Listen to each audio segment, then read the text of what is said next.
Welcome back to Daily Flash. I'm Riesa Pascal along with Warren Wright. You were introduced to him on the first season of The Bachelorette when Tristan decided to pass on him. He later came back to season 4 of The Bachelor, where he actually was the Bachelor and handed out the roses. Today, Bob Guiney is a married man, and he stays busy in front of the camera and behind it too, being a proud father of 2. Welcome to Daily Flash, Bob Guiney.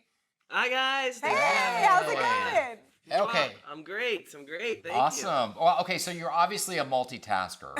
But before we get into all that, can you kind of tell us a little bit about your time on The Bachelorette and The Bachelor? Sure. Yeah. I mean, wow. It was a long time ago. It was a very long time ago now. It was different back then. We were the first season of The Bachelorette, so I mean, only 2 seasons of The Bachelor had aired at that point, if you can imagine. Sure. So had absolutely no idea what we were getting ourselves into, and ended up having an absolute blast. I think one of the main differences back then was we didn't know we were supposed to be, drama filled and not like each other. So all the guys loved each other. We were besties. We came into that thing and the had a producers great hated time. you guys, huh? Oh my God. I will, if we had a longer interview, I would tell you some stories that would make your head spin, but I got pulled aside more than once and kind of chastised for being a kumbaya, buddy to everybody. Interesting. And but then, and then Oprah thought I was funny.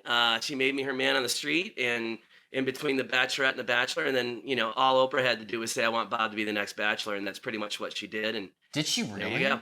Yeah, it was pretty awesome. They didn't have a choice when she said it. I know. If Oprah says something, it's going to happen. And she's not even the producer of the show, but she goes I want him. That's awesome. Yeah.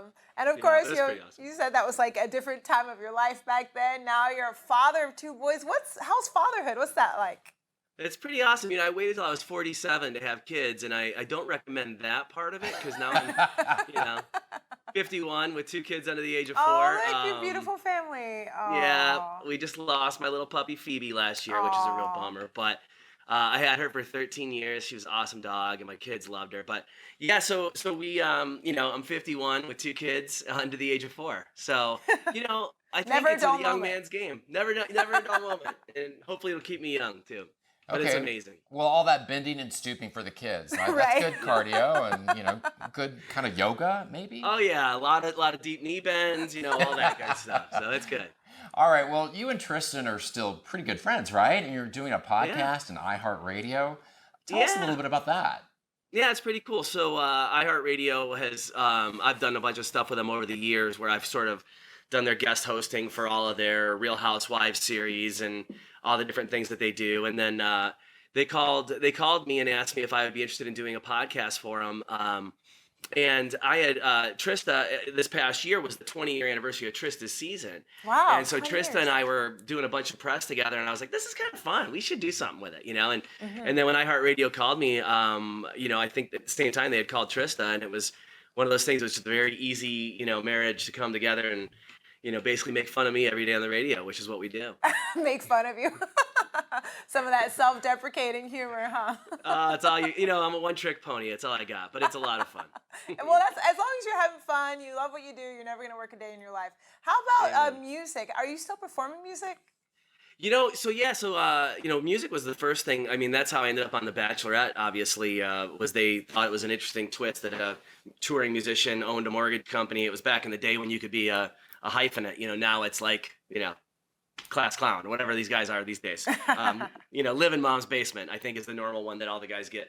But I was lucky. I was a touring musician back then, and that led to after the Bachelor stuff, we started a band called Band from TV, which was made up of a bunch of guys from different TV shows, and we give it all back to charity. And so that became a primary driver for me for the last several years. Nice. And COVID came along and kind of squashed a lot of that, but we're building it back up. We're getting more opportunities now to do some fun stuff again with more corporate events and things of that nature. So, it's got to make sense, obviously, to take me away from the kids, but for the most part, it's been a lot of fun. You've been at the beginning of everything with the very couple first seasons of The Bachelor, and then social media came on strong. I mean, what are the differences that you've experienced before and after? That's a great question, actually. Thanks, Warren. We talked about this on the radio show a few times. I don't think I would have made it through being the Bachelor with social media around. Wow. I mean, Interesting. it's aggressive. You know, people have a keyboard to hide behind.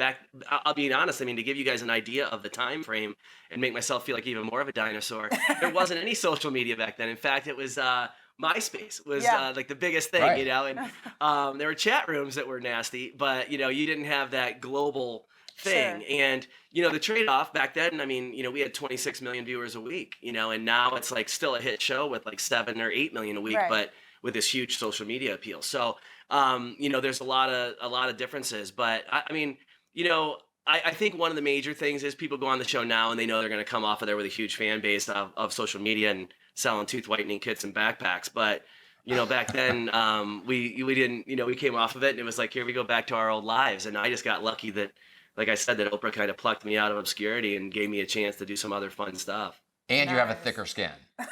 Yeah, well, I think that came from the chat rooms. You know, when your mom is in there defending you every week, you're like, Mom, please leave it alone. You know. Thankfully, now my mom's on Facebook, so I wouldn't even want to be on The Bachelor today. My mom would have like a terrible.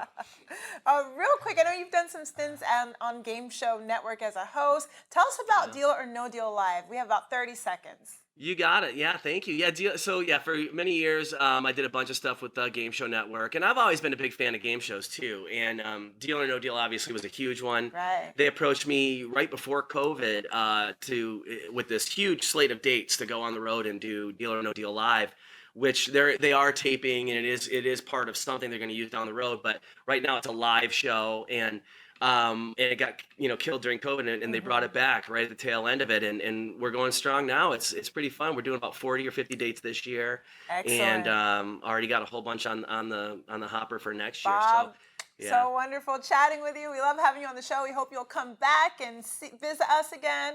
Check out Bob and Trista's Almost Famous OG.